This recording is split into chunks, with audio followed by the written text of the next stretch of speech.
Hoje o papo é especial, dedicado à vida saudável após diagnóstico de HIV e autismo. Tenho a alegria de receber os convidados incríveis e começo apresentando a doutora Thaís Romão, psicóloga com mais de 25 anos de experiência clínica, especialista em psicologia hospitalar, psico-oncologia e neuropsicologia. Ao longo da sua trajetória, Thaís se dedica ao cuidado emocional em momentos delicados, unindo ciência, sensibilidade e ética para oferecer um suporte psicológico profundo a pacientes e familiares. Seja muito bem-vinda, doutora Thaís Romão. Obrigada, gente. Estou super feliz de estar aqui. Acho que vai ser um papo bem produtivo e muito importante aí para esclarecer vários tópicos que estão, inclusive, aí essa semana polêmicos. Essa semana aí, né? Thaís, conta pra gente um pouquinho da sua trajetória e aonde a gente te encontra. Eu estou formada já há mais de 25 anos, né, Bárbara? E ao longo dessa jornada, permeei aí por muitos hospitais, clínica, empresas. Então, minha trajetória é bem longa, né? Algumas pós-graduações. E atualmente, a neuro é onde eu estou mais ativa no consultório. Né? Então, tanto no consultório quanto com palestra em empresas, tudo. Acho que é uma área que está bastante... Tem uma demanda bastante grande aí de profissionais que tragam esclarecimentos como os temas que a gente vai abordar hoje. Para me encontrar, @psicotaisromão no Instagram. Tá ótimo. E, para completar esse time incrível, recebemos ele, que não só fala sobre o tema, mas vive, representa e transforma realidades todos os dias. Meu querido amigo Danilo Valiserra. Danilo é estudante de psicologia, turismólogo e historiador de São Paulo, além de um ativista potente que compartilha com muita coragem e responsabilidade suas vivências com o diagnóstico de HIV e também com o TEA nível 1 e dislexia. Seu trabalho vai além da informação. Ele acolhe, orienta e apoia pessoas, principalmente no pós-diagnóstico de HIV, criando um espaço seguro e necessário de escuta e troca. Conta pra gente um pouco da sua trajetória e do seu trabalho e aonde a gente te encontra nas mídias. Bom, primeiro eu quero agradecer a oportunidade de estar aqui compartilhando um pouquinho da minha história. A minha trajetória com HIV começa em 2008, num teste de surpresa. Eu estava fazendo uma admissão para trabalhar em uma empresa estrangeira e o último teste era o teste de saúde que tinha lá um teste HIV.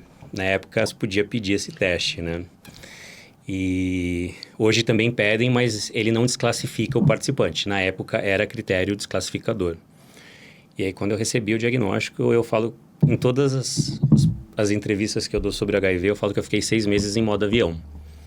Foram 6 meses que eu desliguei da realidade. Depois voltei a viver e com tranquilidade. E eu tive muito acolho, tive muito... Acho que eu tive muita gente do meu lado. E o que eu vejo hoje nos diagnósticos, no pós-diagnóstico, é a solidão. E aí eu resolvi repassar aquilo que eu recebi na época. E estudar psicologia foi uma forma para fazer isso com mais conhecimento e mais embasamento. E para me achar é @valiserra, todas as minhas redes sociais. Hoje a gente tem falado cada vez mais sobre o transtorno do espectro autista em adultos. Especialmente sobre aqueles casos em que a pessoa desenvolve estratégias para se adaptar socialmente, o que muitas vezes faz com que o diagnóstico passe despercebido por anos. Mas essa funcionalidade nem sempre reflete o que está acontecendo internamente. Doutora Thaís, estamos vivendo uma banalização dos diagnósticos ou finalmente enxergando pessoas que sempre foram invisíveis? Muitas pessoas escutam: você viveu a vida inteira assim. Por que buscar um diagnóstico agora? Na prática, o que muda quando esse diagnóstico chega? Eu acho que vou começar do início da pergunta, né? Tá. Hoje, nós estamos chegando em muitos diagnósticos através do diagnóstico das crianças. Né? Então, aumentou exponencialmente a quantidade de autistas diagnosticados? Sim, por alguns motivos. Hoje nós temos parametrizações muito mais esclarecidas, né? O DSM-5, a atualização do DSM-5 trouxe a possibilidade da gente conseguir avaliar lá, tem dois blocos de critérios de avaliação, DSM-5, para você avaliar item a item, o bloco 1 avaliar 5 características, Isso, o bloco você tem 3 que ter, características, né? Então, o DSM-5, que é o nosso manual aí que parametriza as patologias, ele está muito mais claro, então a gente consegue ter mais embasamento para diagnosticar. Os instrumentos de avaliação também foram atualizados, então todos os testes neuropsicológicos, eles de tempos em tempos têm sofrido alterações e atualizações, até o próprio VISC, né, que é um dos instrumentos mais importantes aí de avaliação neuropsicológica, ele vai ter em breve mais uma atualização, né? Então eu creio que a quantidade de diagnósticos que tem aparecido aí exponencialmente vem em decorrência disso, né? A criança chega lá no consultório para ser avaliada, de repente o terapeuta olha para o pai ou para a mãe e começa a investigar e também em algum dos lados vem aí as características do autismo, né? Esse é o primeiro ponto. A segunda parte ponto foi que por que buscar um diagnóstico agora se você viveu a vida inteira assim, né? Na prática, o que esse diagnóstico muda quando chega, né? Eu ouvi de um adulta. paciente esta semana isso, Bárbara. Ele está fazendo o processo de avaliação e ele passou no psiquiatra e o psiquiatra falou para ele assim: mas você está fazendo essa avaliação para quê? Que diferença vai fazer você ter o diagnóstico? E eu acho isso triste, para não dizer outra coisa, né? Porque o autista principalmente no nível 1, ele vive uma vida mascarando desconforto. Exatamente. Né? É uma modulação diária sobre comportamento, sobre sensações, sobre situações, a exposição ao meio social e crises que ninguém entende e as pessoas acabam interpretando de outras formas, que me entristece ouvir, né, esse tipo de orientação. Mas por que você quer um diagnóstico? A questão não é o diagnóstico, né? Eu acho que o Danilo, quando teve diagnóstico, ele falou uma coisa muito bonita, que ele falou assim: eu tive um mapa. Exatamente. Porque através daquele diagnóstico, eu comecei a entender o meu funcionamento. Exatamente. Eu comecei a respeitar os meus limites. Eu comecei a perceber que tipo de situação eu preciso evitar ou que tipo de instrumento nas situações eu vou usar para evitar uma crise, né? Então, por qual motivo ter o diagnóstico? Para se entender e para conseguir utilizar os recursos que estão disponíveis aí para tratamento. Sofrimento, prejuízos, vários, apesar... né, de nível de esporte 1, a cognição plena, né? Eu acho que é até pior, sabia? Eu acho que não existe uma gincana de dor. Quando eu ouço sobre esse tema e ouço sobre comparação de nível de esporte, eu acho tão triste quando uma pessoa fala assim: mas fulano é 3. Ou, por exemplo, quando eu vejo mães atípicas falando assim: porque essa história de suporte 1, meu filho que é 3 está apagado. Eu acho isso tão pesado, porque assim, o nível de suporte 1, você tem toda a consciência de tudo que você não é capaz. De todas as dificuldades. Exato, você sabe tudo que você não consegue. Não é à toa que o nível de suporte 1 são os pacientes que têm... É muito difícil esse diagnóstico. Tá? Requer muito treinamento por parte, né, da psicólogos, né, psiquiatras. É um diagnóstico dificílimo de fazer, né? No dia a dia, chega a paciente lá, passaram por 5 psiquiatras, né? É difícil, né? Porque não começa agora, né? Assim, é uma vida. Eu sempre falo que, assim, eu vivi uma infância desconfortável, vivi uma adolescência desconfortável e revisitei esses lugares. E não foi confortável revisitar esses lugares, porque eu tenho uma frase da minha mãe muito interessante. Quando eu fui contar para ela, ela falou assim: acho que agora você pode tirar a camisa do antipático, a camisa do snob, a camisa do metido, a camisa do... As pessoas sempre me identificaram como a pessoa que... O chato. Era o chato que, sabe, tava cagando pro resto do mundo. E ela falou isso. E eu cresci escutando isso. Eu cresci com essa fala na minha cabeça. Com esse bullying, literalmente. Eu cresci sem amizade, sem amigo. Não tem amigos, sem nada, assim, brincadeiras repetitivas. Só que a gente não falava tudo isso. Então, assim, eu não vou pegar todo esse pacote de dor... Desculpa. Eu não vou pegar esse pacote de dor... Engasguei. Não tem problema. Eu não vou pegar esse pacote de dor e culpabilizar ninguém. Porque eu também demorei para me entender. Sim. Mas quando você tem um diagnóstico, você olha para trás e você entende um monte de coisa que você não entendia. Que você nem sabia verbalizar. que você olha e fala, olha, agora faz sentido. Teve muita gente que foi até engraçado, quando eu falei, teve pessoas que falaram assim, mas você nunca desconfiou? Porque eu que vejo você desde sempre tinha um pouquinho de desconfiança. E essa questão de ter a consciência de tudo que a gente não é capaz, é muito sofrido você saber. Eu falo por mim, eu tenho milhões de questões, mas a questão tátil, para mim, é uma briga interna diária. É um sofrimento diário. E térmica, né, Dan? Os dois, mas é que a térmica, ela afeta a mim. A tátil, ela afeta a minha relação. Então, eu vou dar um exemplo aqui. A gente está falando de uma das características, né? Sim. Que é Exato. hiper ou hipossensibilidade. Exatamente. Né? No caso, eu tenho hipersensibilidade. A sons, a texturas, né? Eu tenho a som, textura... Não, textura nem tanto. Eu tenho a som, temperatura. Olfativa é um inferno. Mas a tátil é horrível porque ela envolve o outro de uma maneira muito ruim. Então, eu vou te dar um exemplo. Eu fiz um trabalho de 4 dias e voltei muito sobrecarregado. Muito. E olha como, para complementar a resposta da Thaís, por que o diagnóstico é importante? Eu passei 15 anos vivendo uma sinusite imaginária. Olha que interessante. Para quem está assistindo esse programa, olha a importância de um diagnóstico, quando bem feito. Sem depender do humor do médico. Durante 15 anos, eu tomei remédio para dor de cabeça 3 vezes por dia. Porque eu tinha uma sinusite imaginária.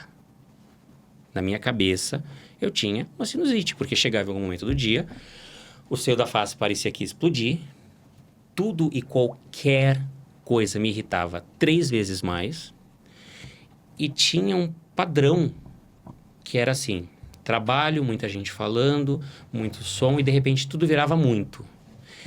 E aí eu ficava com aquela dor de cabeça, que qualquer coisa virava, sabe assim, um pingo de água virava uma cachoeira. Então, eu apelava para Novalgina de 1 grama. Eu cheguei a tomar 4, 5 Novalginas de 1 grama em um dia, dependendo do trabalho. Porque na minha cabeça era uma sinusite. Então, eu lembro assim, estou com sinusite. Estou com sinusite, preciso tomar remédio. E aí, eu tomar lá minha Novalgina de 1 grama. Foram 15 anos nisso. A última vez que eu comprei uma caixa de Novalgina, depois que eu tive meu diagnóstico, foi há 2 meses atrás, ela ainda está no carro. Porque eu entendi que aquilo não era uma sinusite. Era o meltdown. Era um meltdown. E aí, essa viagem foi bem assim. Eu fui para um trabalho onde eu fiquei muito sobrecarregado nas falas. Tava muito calor. Muito, muito calor. Eu tive que ficar na praia. Eu odeio praia. Eu odeio areia. Eu tenho pavor de areia. Pela textura? Assim, de imaginar areia me dá, assim, para mim, ter protetor solar, então, é uma coisa assim... Muita gente me pergunta, mas você fala que você reclama disso, mas você tem tatuagem. Eu me entupi de TKTX para fazer minhas tatuagens, que é uma pomada anestésica, para quem não conhece. Eu me entupi de TKTX. E a única que eu não fiz, eu desmaiei. Que é a menor tatuagem que eu tenho. Eu fiz sem anestesia, porque o tatuador não queria usar a pomada nessa daqui, porque ele falou que era rápido. Eu desmaiei de dor. Tanto que ele brincava, ele falou assim, nossa, na próxima traz a pomada, porque não tem ambulância aqui não, e a gente tá no 3º andar. E aí eu voltei tão desregulado dessa viagem, pela praia, pelo excesso de praia, excesso de areia, excesso de calor, que eu fiquei uma semana sem dar um abraço no meu namorado. Entendi. Eu não conseguia. E aí, pra você, tá tão bem explicado assim, não chega perto. E eu tenho a sorte de estar namorando alguém que fez muito esforço para entender isso. Mas eu só consegui explicar isso para ele porque eu consegui explicar para mim. Então, assim, a importância do diagnóstico é você, de repente, ter 2 fases na vida. A pré-diagnóstico e o pós-diagnóstico. Eu imagino, Danilo, quanto que em outras situações você também passou pelo mesmo processo e sem saber identificar o que exatamente era, não somatizou para outras coisas, né? Então, eu viajei e peguei uma virose, então tô de cama uma semana. Tinha outras justificativas para conseguir explicar ali. Eu vivia com antibiótico. Eu cheguei a tomar... Eu vou até falar uma coisa muito particular. A gente brincava de chamar o Danilo de Melmo. Que é a girafinha hipocondríaca do Madagascar. A cara dele. Mas caramba, é verdade, eu vivia doente, eu tinha saco de remédio. Eu não compro mais remédio. É tão maluco. Assim, eu falo que é maluco ao extremo.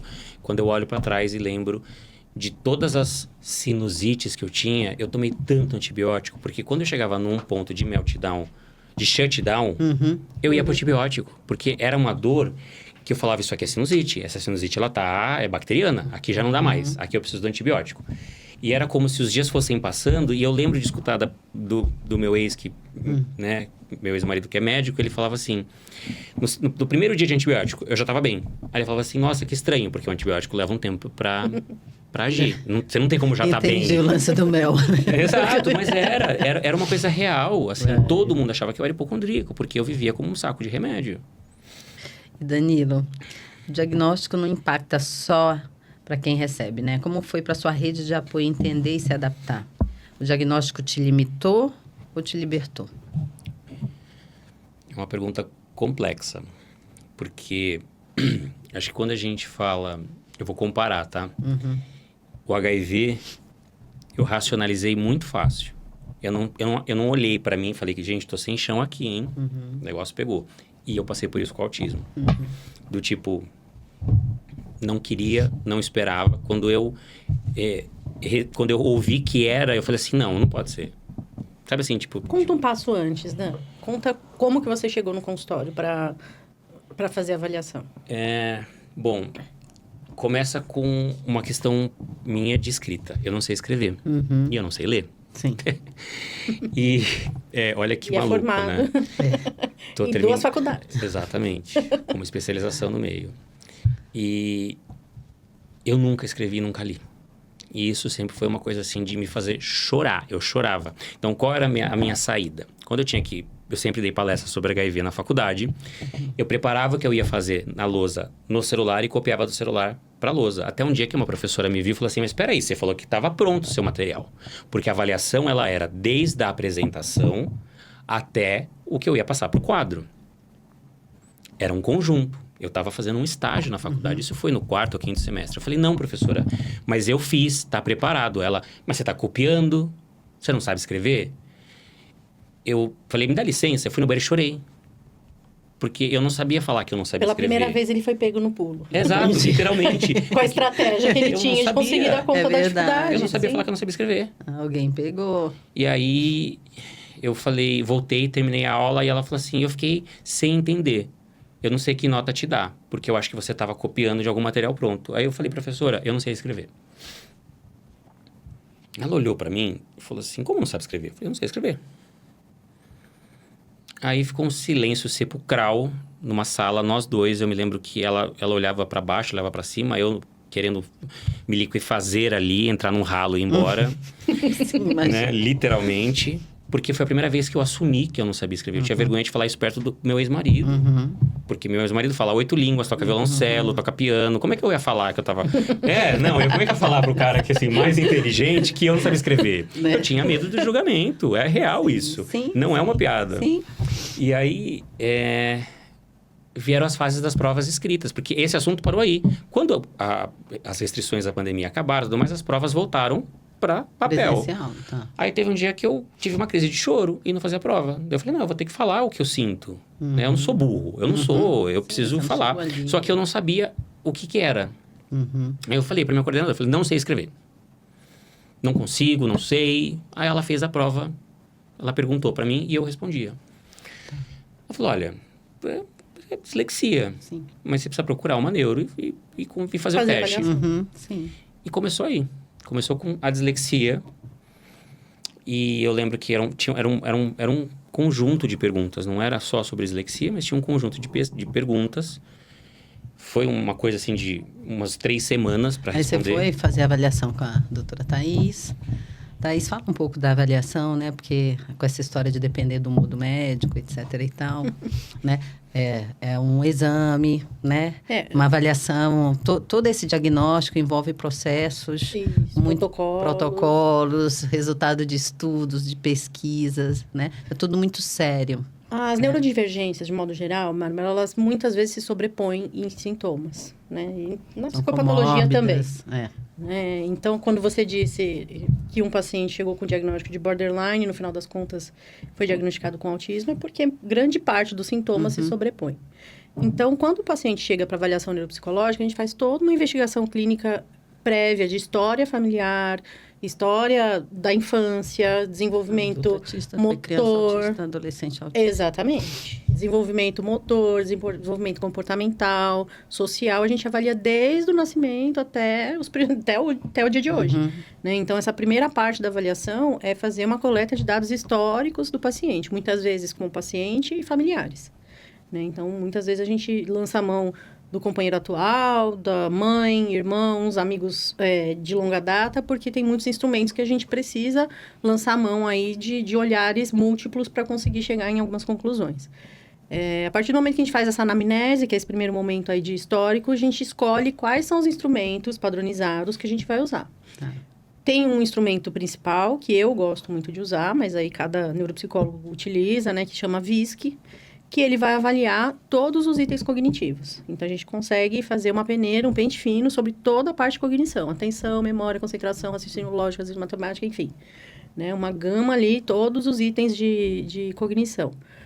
E também os instrumentos específicos. Então, tem muitos rastreios de autismo, que são padronizados, rastreio de TDAH, temos alguns testes específicos, por exemplo, de execução, porque o autismo ele traz muita dificuldade na execução de tarefas.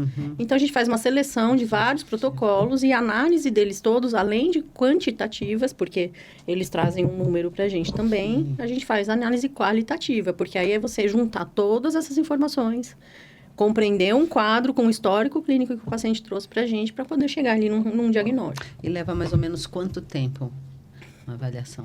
É um processo longo que pode demorar aí de 12 a 20 sessões, dependendo da dificuldade do paciente. Semanas, a gente está falando. Às vezes dá para fazer 2 sessões na semana, por aí. É exaustivo. É exaustivo. E tem sessão que não dá para fazer. Tem dia que não dá sessão para que fazer. não vai, exato. As pessoas acham que o diagnóstico, você entra e sai com o diagnóstico. Na dislexia foi uma coisa. No autismo, teve sessão que eu não consegui fazer. Exato. Não estava bem. Você não está bem. Você não consegue responder. E aquela resposta, ela vai sair errada. Ela não vai entregar o que ela precisa entregar. E aí a gente remarca. Né? Aquela sessão é uma sessão de acolhimento para entender o que está surgindo ali de sensações durante o processo. Exato. E revisitar algumas situações, como você bem falou, né? Que E nem no meu sempre. caso é pior, porque para eu chegar no ponto de revisitar foi muito difícil. Porque, literalmente, você cria um bloqueio, né? Porque você cresce diferente, você é uma criança diferente, você é um adolescente diferente, você vira um adulto diferente, você vive diferente, a sua percepção do mundo é diferente, tudo é diferente. Mas você tenta o tempo todo não mostrar a Não, diferença. você né? faz um Mas masking daí assim... também a dificuldade. Não, né? e aí você faz um masking assim que tem um custo muito alto. Um custo muito alto. Quando alguém fala assim, mas você é funcional, né? Eu penso assim, só o Buda sabe o custo desse funcional que eu sou. Né? De chegar em casa e você desliga. Tem situações que eu chego em casa e eu desligo, e antes eu ia chegar em casa e falar assim, tô doente, vou morrer. Porque era literalmente Era isso. a forma que você tinha de justificar ficar Justificar quieto. a minha fraqueza, De não ter que socializar, de não precisar ficar com o companheiro. De não ir numa festa, de não ir num jantar. Né? Eu lembro, um pouquinho antes do meu casamento acabar, eu escutei isso do meu ex-marido. Eu tô muito sozinho. E porque eu tava sobrecarregado com o trabalho, a faculdade. Então, o que eu olho para trás eu vejo hoje? Eu tive que escolher alguma coisa para abandonar. Para sacrificar. Para sacrificar. E eu sacrifiquei o social. Porque o meu trabalho eu já tenho que me doar demais. Ele é fácil porque ele é uma rotina. O meu trabalho eu faço a mesma coisa. Eu posso ir em lugares diferentes, mas eu faço o mesmo roteiro em lugares diferentes. Tá. Não muda nada. Tá. E isso é uma coisa muito interessante que... lá atrás, quando eu estava começando a crescer dentro da minha profissão, eu tinha surtos quando a pessoa queria mudar o meu roteiro. Eu tinha surtos. Eu desligava no meio do trabalho. Tô falando de 10 anos. Sem flexibilidade, né? Não, eu falava assim, olha, hoje esse tour específico é assim, assim, assim, assim. A pessoa, mas isso aqui eu não quero. Acabou. Pra mim, assim, era tipo... Não, daqui pra frente não tem mais tour.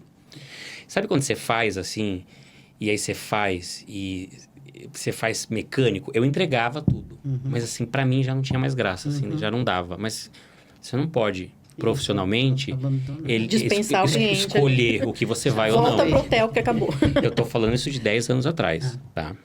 E aí eu acho que eu, externalizando isso, eu lembro que eu falava muito isso pro meu ex-marido. Eu falava, olha, a pessoa quis mudar. Que absurdo. E eu acho que de tanto ele falar assim, mas né, é sobre ele, o tour é dele, a hora é dele. Você tem que entender que ele comprou uma hora e, assim, dentro da hora dele, ele faz o que ele quer.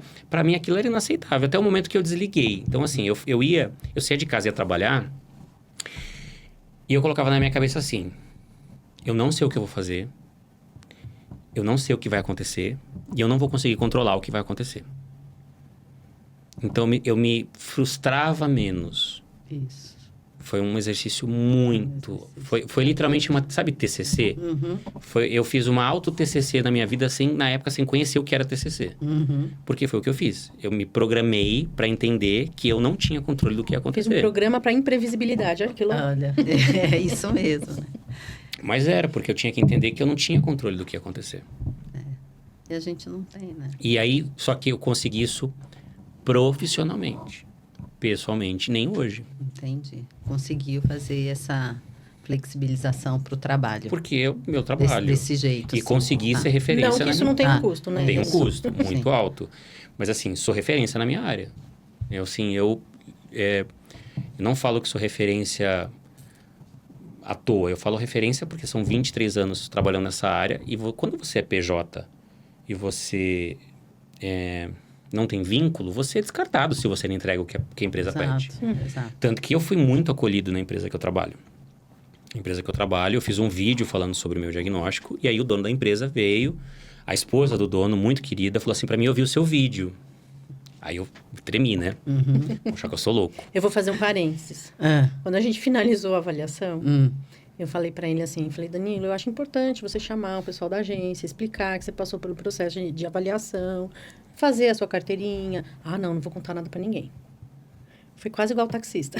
Literalmente. A primeira oportunidade. Foi na mesma linha. É que eu acho que às vezes, eu acredito muito na cura pela fala. Isso é muito psicólogo, né?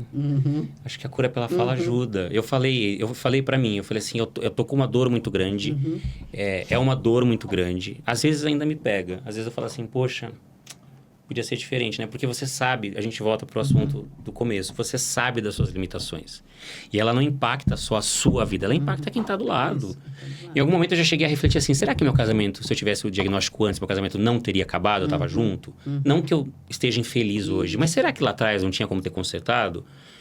Mas consertou para a relação que eu tenho hoje, que é uma relação incrível. Até porque, né, Danilo, muitas vezes o seu ex-marido entendia como um afastamento, um distanciamento, uma falta de interesse. E não era isso. Mas eu acho que em algum momento ele se moldou para a relação. E sem perceber. Ele foi muito companheiro, como o Lucas é hoje. O Lucas hoje, ele é impressionante, porque assim, ele me conhece pelo olhar. Eu até tenho uma fala interessante, a Thaís falou sobre lançar mão de instrumentos e chegar na família. No meu caso, 5 pessoas responderam. Em locais diferentes, em momentos diferentes, mas foi meu irmão, meu pai, minha mãe, meu ex e meu atual. Entendeu? A complexidade da avaliação, e aí, né? para que as pessoas saibam que não não são 5 perguntas, são 70 e poucas perguntas. 84 perguntas, tá? Então, a linha de corte é 70 pontos. E não é que cada pergunta vale um ponto. Uma pergunta... De 1 a 4. tá. Né? Os números do meu teste ficaram de 180 a 195. 5 pessoas diferentes responderam um teste, o mesmo teste, e a pontuação ficou de 180 a 195. O Lucas, que está comigo há 1 ano e 2 meses, pontuou 188 pontos. Olha. Sabe quanto meu pai pontuou? 185. Meu pai e o Lucas, literalmente, bateram. Meu ex ficou comigo 13 anos, 195 pontos. Meu irmão foi o menos porque a nossa convivência é um pouco mais descontraída, mas mesmo assim 180 pontos. Então... O desvio padrão foi igual. Né? E escuta. Existe uma ideia errada de que o autismo